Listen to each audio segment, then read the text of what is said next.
સમસ્ત કોડીનાર તાલુકા આહિર સમાજ દ્વારા જે હીરાભાઈ જોટવાની જે પૂછપરછના બાને અને પ્રભાત પાટણ પોલીસ સ્ટેશનની ડાયરીમાં નોંધ કરી અને પૂછપરછના બાને જે લઈ ગયા છે અને તેની ધરપકડ કરી અને પાછળથી એમના દીકરા દિગ્વિજયભાઈની પણ ધરપકડ કરી છે. પરંતુ આ જે ધરપકડ જે ગેરવ્યાજબી છે અને ક્યાંય પણ જેની એજન્સીઓ છે એમાં ક્યાંય પણ હીરાભાઈ સીધી રીતે સંડોવાયેલા નથી. એની સરકાર પૂરેપૂરી તપાસ કરે. જો એમાં ભ્રષ્ટાચાર થયો હોય તો એને અમે એવું નથી કહેતા કે એના ઉપર કાર્યવાહી ના થવી, પરંતુ રાજકીય કિનાખોરીને કારણે એક વ્યક્તિના જે આરોપ છે હીરાભાઈ ઉપર, હીરાભાઈ એક સામાજિક અને પ્રતિષ્ઠિત અને આહિર સમાજના તો નેતા છે, પણ સર્વ સમાજના 18 વર્ણના નેતા છે અને તમામ સમાજો સાથે સંકળાયેલા છે. એનું જે રાજકીય મોરલ ડાઉન કરી અને હીરાભાઈને જે રાજકીય ષડયંત્રને લીધે જે ફસાવવામાં આવ્યા છે એની સામે સમસ્ત કોડીનાર અને ગુજરાતના આહિર સમાજનો વિરોધ છે. આજે અમે આવેદનપત્રના માધ્યમથી મામલતદાર સાહેબને રજૂઆત કરી છે. અમને જો ન્યાય નહીં મળશે તો આવનારા દિવસોમાં કલેક્ટર કચેરી અને ગુજરાતભરના આહિરો ને ભેગા કરી અને એક શક્તિ પ્રદર્શન રૂપે અમે ભગવાન સોમનાથના સાનિધ્યમાં કૃષ્ણની પાવન ભૂમિ ઉપર અમે ભેગા મળી અને અમારું શક્તિ પ્રદર્શન કરશું.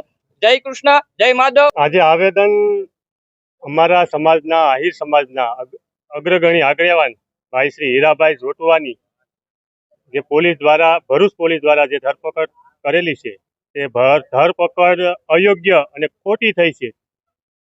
એ માટે અમે આજે આહિર સમાજ, કોડીનાર આહિર સમાજ અને આહિર સમાજની સાથે દરેક સમાજના લોકો જોડાય અને આ ધરપકડ એ ખરેખર ખોટી છે.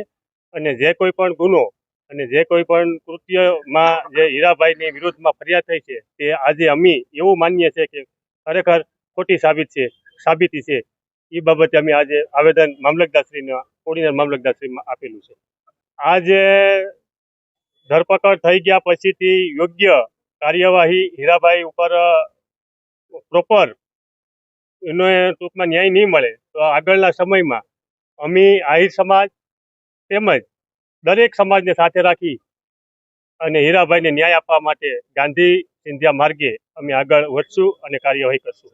આપવાનું કારણ એ છે કે અમારા જે વરિષ્ઠ નેતા છે હીરાભાઈ જોટવા અને તેમના પુત્રને જે અટકાયતી થઈ ગઈ છે અને હાલ જે પોલીસ કસ્ટડીમાં છે અને તે અનુસંધાને અમે આજે સમાજ આવેદનપત્ર આપવા આવી રહ્યો છે. ત્યારે અમારે એ જ કહેવું છે કે જે હીરાભાઈ ઉપર જે આક્ષેપો અને આરોપ લગાવવામાં આવ્યો છે તદ્દન પાયા વિહોણો છે. કારણ કે હીરાભાઈ છે એ કોઈ સીધી લીટીના પ્રોપરાઇટર નથી કે જેના નામનું જીએસટી, જેના નામનું પીએફ, જે કાંઈ ગવર્મેન્ટના રૂલ્સ એન્ડ રેગ્યુલેશન પ્રમાણે પોતે પેઢીના માલિક નથી અને પેઢીના માલિક બનાવીને જે આરોપ લગાડવામાં આવેલો છે તે તદ્દન અમને એ ન્યાયની વિરુદ્ધમાં છે. અને હીરાભાઈ અને તેના પુત્ર અને વહેલામાં વહેલી તકે ન્યાય મળે એ અમારા સમાજની લાગણી અને માગણી છે. જય હિન્દ, જય